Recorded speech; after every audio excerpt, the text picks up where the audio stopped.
Hi, my name is Gibson, and I'm the creator of the Personal Development School.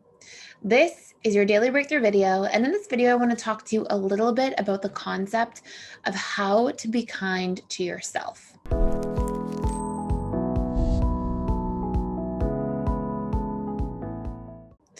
So, I really want to sort of dive into this video and help you to see and understand how important it is that we, in the relationship we have to ourselves, treat ourselves in a way that's kind, compassionate, self forgiving, and in a way that humanizes ourselves. And if we don't do that, that is always going to be one of the greatest barriers we all have to healing the relationship to ourselves in general. And nothing, literally nothing, will affect our relationship to other people more than the relationship we have to ourselves. So we're going to cover some really important points in here, 5 or 6 really key points, and I'm going to help you see like what we can actually do about this and where some of this comes from. What we know, why we sometimes can be unkind to ourselves, really hard on ourselves in a way that's detrimental to our well-being, that's detrimental to our relationships, it diminishes our self-esteem, all these sorts of things, and then some strategies we can use to create change. The course that we have coming out inside PDS literally for this month, so for the month of June, is a course all about self-love. And it's like rebuilding the relationship to yourself, learning to love yourself, have compassion towards yourself, and forgive yourself. And again, really important part for healing. But before I dive into this video, we are also doing a giveaway. So we are giving away 9 free one-year memberships to the Personal Development School. And to enter the giveaway, all you have to do is subscribe to the channel, leave a comment in the comment section below, and then click the link in the description box and send in your email with your YouTube name. And from there, we will be selecting winners, and we will announce those winners to at least those individuals, maybe on YouTube too, if you want to be announced, on June 14th. So not too far from now. So if you haven't already, make sure that you do all those things. And also, we have a special event taking place on June 15th. I will be doing a live webinar for our whole YouTube channel, and just open Q&A, just chatting and everything like that. But stay tuned for that as well. So let's talk about this idea. How can we become kind to ourselves? Well, one of the first things I want us to see is the reason we're often unkind to ourselves is that we go through the system of classical conditioning in childhood. So we all get raised in a system where we are punished for doing things wrong and rewarded for doing things right. And while that sometimes can be a fairly necessary system to socialize us and help us like integrate into the world and understand how to sort of work through things, and there are updated things nowadays like conscious conditioning and sort of healthier ways of parenting that weren't necessarily around probably when most of the people watching this video grew up. But when we go through this system in our childhood, basically we have this experience of being wired for attachment as children, being wired for attunement as children. And then when suddenly at around the age of 2, we have this disconnect that takes place where all of a sudden, we get punished or we get love withheld or we, get put in timeout or we get yelled at or we get spanked or whatever it is in different childhood experiences that people had. Obviously, it can continue into like, a lot more severe experiences. The act of going from being treated from 0 to 2 or so, like we are loved unconditionally or having a lot more kindness and compassion in those very early stages of development to suddenly the socialization system taking place where you get punished and you get told, you're wrong or you're bad or whatever it might be. That's actually a very traumatic experience for children. Now, I'm not here like blaming parents for doing that or anything like that. But what I am saying is it's really important to recognize the impact that all has on the subconscious mind.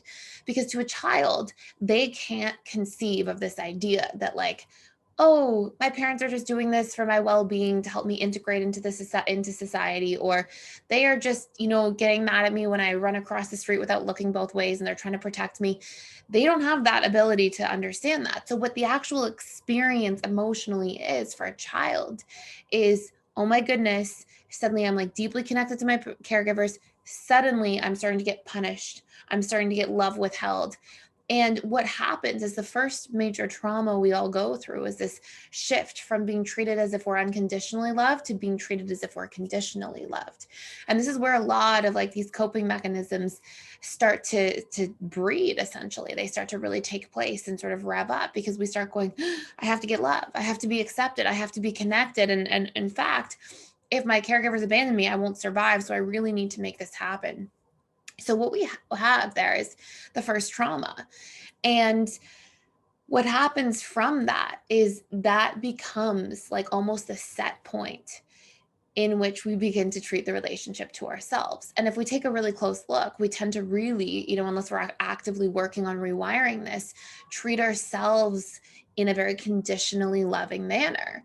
We only behave kindly to ourselves and take ourselves out for that nice dinner, or give ourselves a bubble bath, or be encouraging and kind and forgiving and compassionate in the relationship to ourselves if we feel like we're deserving of it. And we beat ourselves up if we're not deserving of it. If we made a mistake, and what we're actually doing is reenacting the punishment reward system on the relationship to self on autopilot all the time. And we have to realize that when we lack self-forgiveness or self-compassion, we are in fact demonstrating conditional love to ourselves.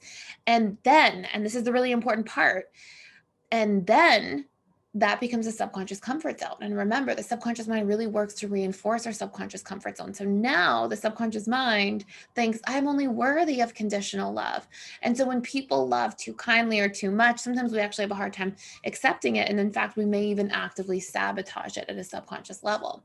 And this very thing, this lacking of love in relationship to self, or this demonstration of conditional love to self, is what keeps that primary trauma of classical conditioning alive for us, leading us to believe we are worthy of only conditional love from others, and then programming our subconscious mind and subconscious comfort zone to basically expect nothing more. So what this will do is it will keep us in fear of making mistakes, in a cycle of self-shaming, and it will often diminish like our creativity, our ability to be present, our ability to accept circumstances and situations, and it will impact our emotional freedom and feelings that like, hey, it's safe to fully be myself around other people. Because if I'm in a state all the time of thinking, I'm not worthy of unconditional love, I'm not worthy of unconditional connection, my mistakes will get me exiled, abandoned, people will shame me, people will beat up on me or criticize me, people will, if I have that belief system, because that's how I treat myself all day, I project that out onto the outside world. And what we really need to see here is that the relationship to self becomes our worldview to a certain degree. It becomes what we expect from others, how we relate to others. It's the filter that we see and interact with the world through. So we think a lot of the time that we're really fearing punishment and judgment from the outside world, which we can be, but it's really what happens right after we do something. So if you pay close attention, you may think that, oh, what if I make a mistake in front of my boss? That would be awful. But if you made a mistake in front of your boss, and then in the very next moment you were like, it's okay to make mistakes. People make mistakes. I can be accountable and fix it. What can I do to grow from this? If that's how you treated your mistake, then your mistake wouldn't hurt so much. But if you take your mistake and you go, oh my gosh, I'm going to get fired, I'm an awful person, I'm so embarrassing, I'm an idiot for doing this, everybody's going to be, talking about this all week. And if you start humiliating yourself in your internal dialogue and beating up on yourself, it's actually you that you're afraid of, not the outside world and whatever shaming happens out there. It's what happens immediately after that interaction with the outside world in your inside world. And it's in that relationship to self that is actually like the very meat of what affects your fears in life. Whatever you're afraid of on the outside is a reflection of what you're going to give yourself the hardest time about on the inside, essentially.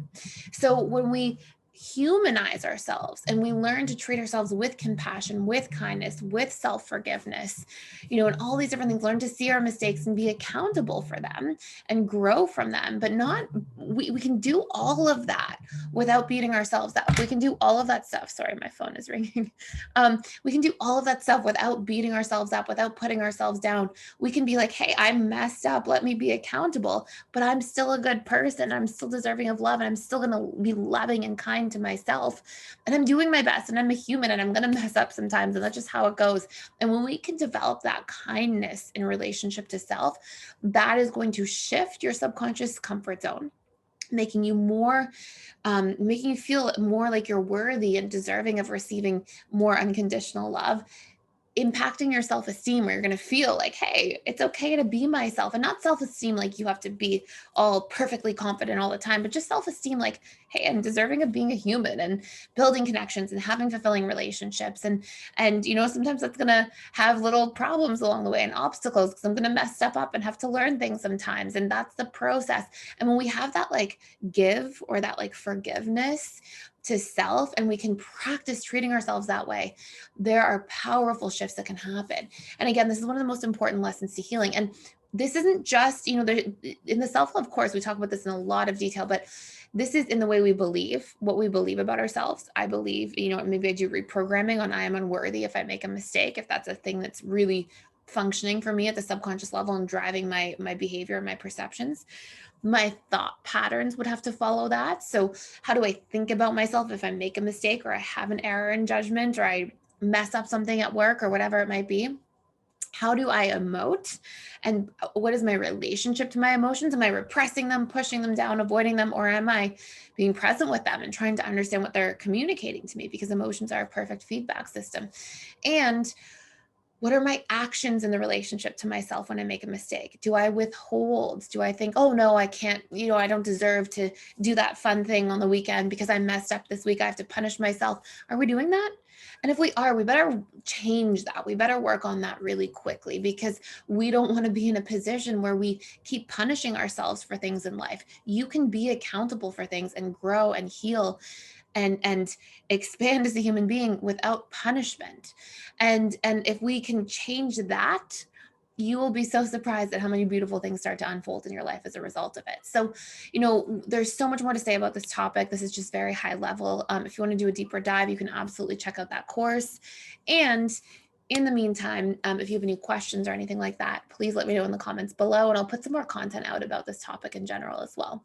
Thank you for being here. Thank you for watching. Don't forget to enter our giveaway. You can click the link in the description box below, and I will see you in the next video.